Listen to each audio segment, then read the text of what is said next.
할렐루야. 아침 7시에 찾아가는 하나님의 말씀 서주호 목사입니다. 오늘 이어서 야고보서 3장 13절부터 봅니다. 오늘 3장 이제 마무리하도록 하려고 합니다. 너희 중에 지혜와 총명이 있는 자가 누구냐? 그는 선행으로 말미암아 지혜의 온유함으로 그 행함을 보일지니라. 여기 이제 지혜가 있다고 하고 자칭 총명하다, 똑똑하다, 스마트하다 하는 사람은 그 행위로서 그의 지혜를 보여야 된다 하는 말씀을 주시고 있습니다. 그 선한 행동으로 말미암아, 올바른 행동으로 말미암아 그 지혜를 보이라고 당부하고 있는 것을 보게 됩니다. 성경에서 이 지혜다 하는 것을 보면 히브리적이고 또 정교적이고 신앙적인 문제입니다. 지혜가. 그러니까 하나님을 향한 또 위로부터 오는 것을 지혜라고 말을 하는데 일반적으로 인간의 노력으로는 얻을 수 없는 것입니다. 공부를 많이 한다, 또 경험을 많이 가진다, 그런 것으로 지식은 쌓일지언정 성경에서 말하는 하나님께로부터 오는 지혜는 얻을 수가 없다. 그러니까 쉽게 말해서 인간의 노력으로 지혜가 얻어지는 것이 아니라고 하는 말씀을 합니다. 사실 공부를 많이 했다고 해서 그래서 대학을 나오고 유학을 가고 학위를 받았다고 모든 사람이 지혜롭지 못하다는 것을 잘 알고 있죠. 세상에는 공부를 많이 못했는데도 그러나 지혜로운 삶을 사는 사람들도 많습니다.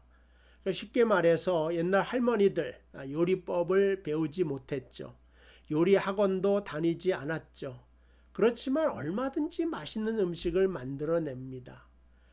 그렇다고 대학에서 식품영양학과와 요리 자격증을 가지고 있어도 할머니들이 대충 만드는 비빔밥 같은 것의 맛을 내지 못하는 사람도 얼마든지 찾을 수가 있을 것입니다. 옷만 해도 옷 잘 입는다. 대학에서 의상학을 전공하고 박사학위를 받아도 졸업을 해도 그 맵시나 그 다음에 그가 입는 옷이 다 정답이다. 이렇게 말할 수 없는 것처럼 신앙생활에서도 성경을 많이 배웠고 교회에 대해서도 많은 경험을 없어도 그의 신앙이 죽은 신앙이라고 한다면 참된 지혜를 가질 수가 없다라고 하는 것입니다. 오히려 성경적인 지식이 조금 없고 교회에 대한 어떤 지혜, 그러니까 교회의 여러 가지 전통적인 것을 알지 못한다고 해도 그 믿음이 얼마든지 하나님께 인정받을 수가 있는 것입니다. 그러니까 오늘 13장을 좀 쉬운 성경으로 읽어보면요. 여러분 가운데 참된 지혜가 있고 총명한 사람이 누구입니까? 그는 올바른 삶을 통해 겸손함으로 자신의 지혜를 보여야 할 것입니다. 그러니까 하나님께로부터 오는 지혜도 때로는 보여진다는 거죠. 근데 그것이 올바른 삶을 통하여서 보여져야 된다 하는 겁니다. 근데 이 올바르다고 하는 것은 내가 옳다, 내가 맞다, 그럼 너는 틀리지 않았냐 이런 쪽으로 가서는 안 된다는 거예요. 그러니까 선악의 개념으로 가서 나는 선하고 너는 악하다 하는 쪽으로 가면 우리들은 실패할 수밖에 없습니다. 아담과 하와가 실패한 것이 선악을 알면서 하나님을 떠나게 됩니다. 선악을 알면서 거기서 죄가 나오게 됩니다. 그러니까 우리의 가정과 우리의 교회, 우리의 직장생활 속에서도 저 사람은 악하고 나는 선하다는 생각을 가지면서 거기서 싸움과 다툼이 일어나게 됩니다. 그래서 14절에 보여야 되는데 그 보이는 것이 뭘로 나타나냐? 마음속에 이기심과 지독한 시기심이 있으면 자랑하지 말라. 이렇게 말하지 않습니까? 그러니까 그러나 너희 마음속에 독한 시기와 다툼이 있으면 자랑하지 말라. 진리를 거슬려 거짓말하지 말아라. 그러니까 보여지는 것이 이기심이 보여지거나 시기심이 보여지는 것은 그건 아니다 이거죠. 신앙을 보이는데 이기심과 시기심만 보인다면 그거는 열매가 악한 열매이기 때문에 참된 지혜를 가졌다 말할 수가 없는 것입니다. 그래서 15절에 보니까 시기와 다툼이 있는 지혜는 영적인 것이 아니다. 세상적이고 마귀에게서 온 것이다. 이렇게 말하고 있습니다. 나는 이제 누군가를 시기하고 질투하는 마음으로 머리에 지혜를 짜내서 그를 모함을 했다. 이건 하나님께로부터 온 지혜가 아닙니다. 누군가를 망하게 했다. 누군가를 죽게 만들고 해하게 만들었다. 내가 똑똑한 꾀를 잘 썼나 보다. 그러나 그거는 하나님께로부터 온 것이 아니다. 16절에 시기와 다툼이 있는 곳에는 혼란과 온갖 악한 일이 있을 뿐이다. 이런 말을 했습니다. 그러니까 이런 모든 것들은 다 악한 것이요. 참된 진리와 지혜가 아니다. 그러나 위로부터 나온 지혜가 있습니다. 그게 바로 17절에 말씀하고 있죠. 오직 위로부터 난 지혜는 이렇게 나오죠. 첫 번째, 성결한 것이다. 하나님 앞에 서기에 충분히 깨끗하다. 이렇게 말할 수 있죠. 그런데 누가 하나님 앞에 서기에 충분히 깨끗할 수가 있습니까? 아마 그런 사람은 없을 것입니다. 그런데 하나님께서 길을 열어두셨죠. 누가 성결합니까? 예수 그리스도를 영접한 사람이 성결하다. 영접했을 때 그리스도의 피도 우리에게 능력이 되사 우리의 모든 흉악하고 오염된 죄를 다 씻어버리기 때문에 우리는 성결해질 수 있고 거룩해질 수 있다 말할 수가 있습니다.